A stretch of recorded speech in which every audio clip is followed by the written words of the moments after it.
Hello po sa inyong lahat mga ka-crypto. Ako po si Pinoy Crypto Trader at sa video na ito ay atin pong pag-uusapan ang tungkol sa balitang ito kung saan ang sabi rito ay Shiba Inu set to unveil crucial role of Bad Idea AI as token enters top 350 crypto. Ayan na nga, lalabas na po ng Shiba Inu ang isang mahalagang role dito. Yan, ng Bad Idea AI. At yan, pasok na po sa top 350 na mga cryptocurrencies si Bad Idea AI. Kaya yan, ano na nga ba? Ano kaya ang magiging crucial rule ni Bad Idea at Bad Idea AI dito kay Shiba Inu? Yan po ang ating malalaman sa balitang ito.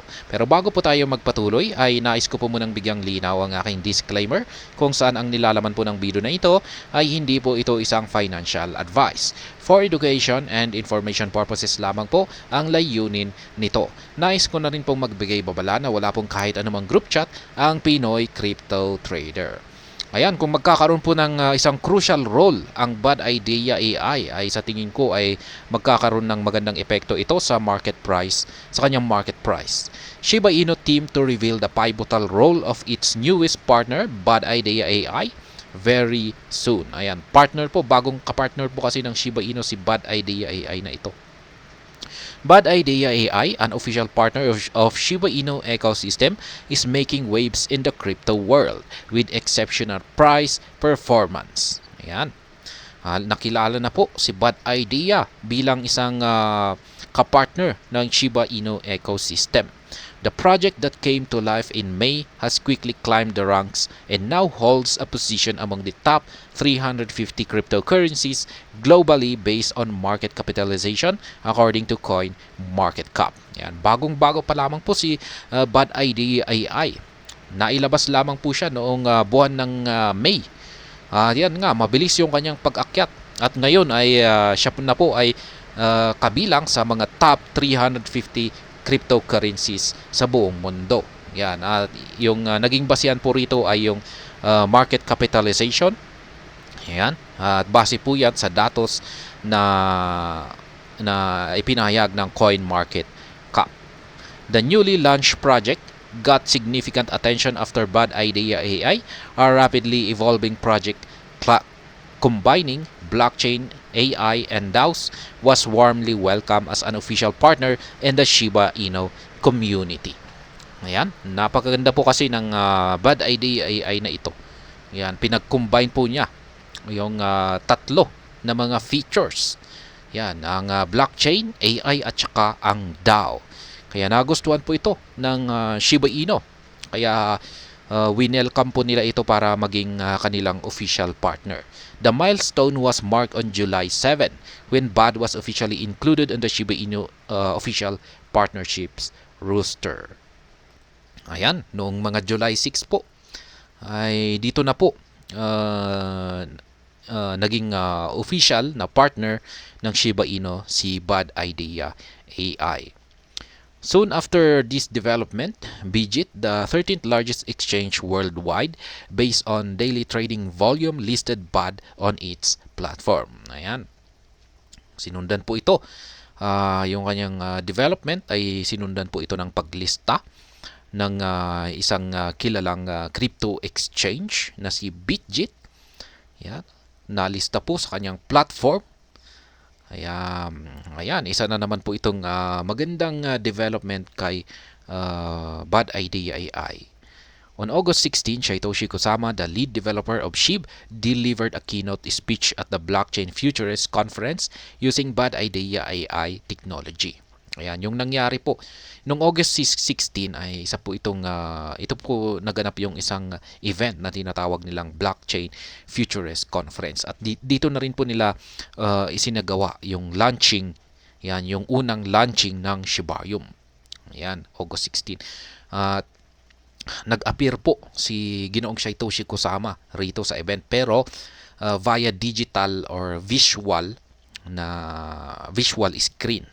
Yan, hindi po siya talaga nakadalo physically but virtually. At yung ginamit po na technology dito, yan, sa kanyang visual screen or visual appearance ay ang technology ng Bad Idea AI. Yan. Kusama's speech at Eat Toronto sparked inflated expectations among the community members. In response, Kusama clarified that the expansion of the Shiba Inu ecosystem is still in its early stages and told community members to anticipate a flurry of forthcoming developments in the coming months, particularly the post-mainnet launch of the Layer 2 scaling solution. Ayan na nga, sabi nga ni Ginoong Satoshi Kusama rito na ang expansion or yung tuloy-tuloy na pagde-develop sa ecosystem ng Shiba Inu ay nasa early stages pa. Ibig sabihin ay nagsisimula pa lamang ito. Ayan. Yung kanyang expansion, kaya ibig sabihin ay marami pang kailangan nilang gawin rito.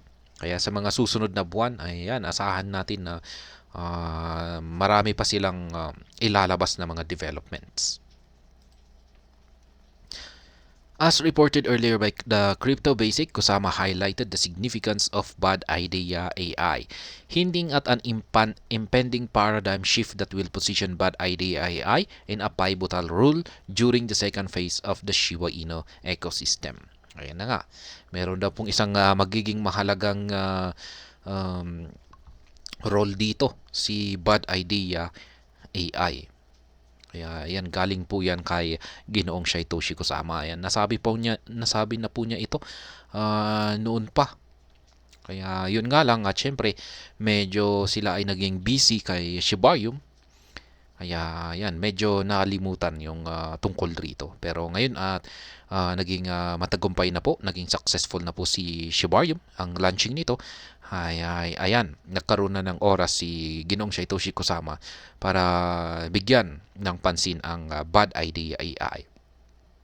In a tweet today, Lucy, a prominent Shiba Inu community figure and marketing specialist, revealed that the Shiba Inu team has captivating plans in store for their newest partner. Ayan, meron po silang inihahanda na plano para dito kay Bad Idea AI. Lucy conveyed that Satoshi Kusama is preparing to introduce the pivotal role of Bad Idea AI through a new medium. The medium would comprise the unique features and benefits of this partnership. Ayan, meron po silang gagamitin na isang medium raw. Ayan, parang yung medium na ito ay parang siguro ay isang parang daan. Ayan, hindi po natin alam kung anong ibig sabihin nito. Pero ang sabi nito, yung medium raw na ito ay yan, marami raw po itong mga unique features at saka benefits. Ayan, para sa kanilang partnership. Bad is performing exceptionally well despite being just 4 months old. It has already secured a spot in the top 350 on CoinMarketCap. Yan. Ayon po kay Lucy yan. Siya po ang marketing specialist ng Shiba Inu. At yan, nagbigay po siya ng paghanga dito kay Bad Idea AI na nakakaapat lamang po siya na buwan. Yan, 4 months old ay napakaganda po yung kanyang ipinakita. Na yan, nakasecure na po siya ng spot sa top 350 na mga cryptocurrencies. Kaya yan, we have exciting plans ahead of Bad. The role of Bad will be introduced in a separate Satoshi medium where we delve deeper. Yan na nga. Ayaw talagang sabihin mga basta sinasabi lang dito na meron silang inihanda na magandang plano at role dito kay Bad Idea AI.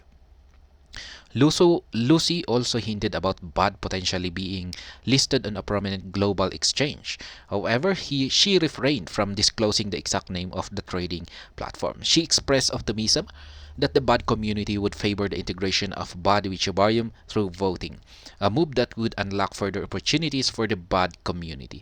Yan, sabi po ni Lucy ay meron daw pong isa na namang global exchange or kilalang cryptocurrency exchange na naghahandang ilista sa kanilang platform si Bad Idea AI. Pero ayaw pong sabihin rito ni Lucy kung ano ang trading platform na ito. Yan, sorpresa na lamang. Maliban dyan ay marami pong nagsasabi na ma-implement ang Bad Idea AI sa kay Shibarium. Yan, para ma-integrate ito, para magkakaroon ito ng gamit kay Shibarium. Pero syempre kailangan daw po itong dumaan sa voting system. Yan po ay ayon kay Lucy. Yan, syempre, sang-ayon naman po ako rito. Ba dapat ito ay dumaan sa voting system kung pagpapayag ba talaga ang lahat ng community. Ayan. BUD posted an incredible performance over the past 3 months, outperforming the top cryptocurrencies including Bitcoin and Ethereum. Per coin market cap, BUD price is now 1,367.27% over the past 3 months. Ayan, ganyan, nananatiling mataas po ito ng 1,367.27%. Kaya sa mga nakabili po dyan, sa mababa nitong presyo ay yan, mga naka-profit pa rin po sila. Nasa mga 1,000%. BUD registered an all-time high of price of on August 13. As of press time, BUD is trading. Ngayon na nga, bumagsak siya ng negative 3.86% over the last day with a 24-hour trading volume of $1.13 million. Ayan, ayaw po talagang sabihin. Masasabi ko rito, ay mukhang magkakaroon nga ng bagong role si BUD Idea AI.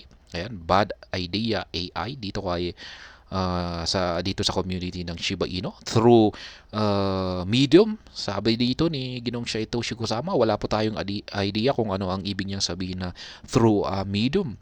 Yan. Hindi natin alam kung ito ay kay Shibarium or kung anong platform ito.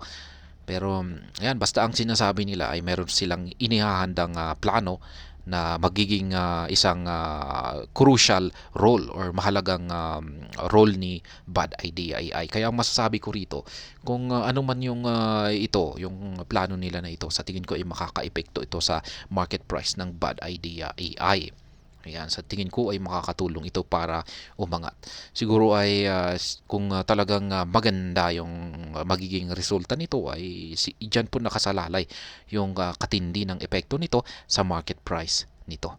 Pero sa ngayon ay wala pa, tayo po ay ayaw pong ilabas kung ano talaga yung buo na plano na ito. Parang binibitin po tayo. Kaya yan, ang tanging nating magagawa ay hintayin na lamang natin yung mga susunod na pahayag nila tungkol dito. At ayan, hanggang dito na lamang po tayo sa video na ito. Sana po ay inyong nagustuhan ang aking paliwanag dito. Kung inyo po itong nagustuhan, ay pakiclick lamang po ang like button nito. Para naman po sa mga bago lamang dito, kayo po ay aking inaanyayahan para mag-subscribe.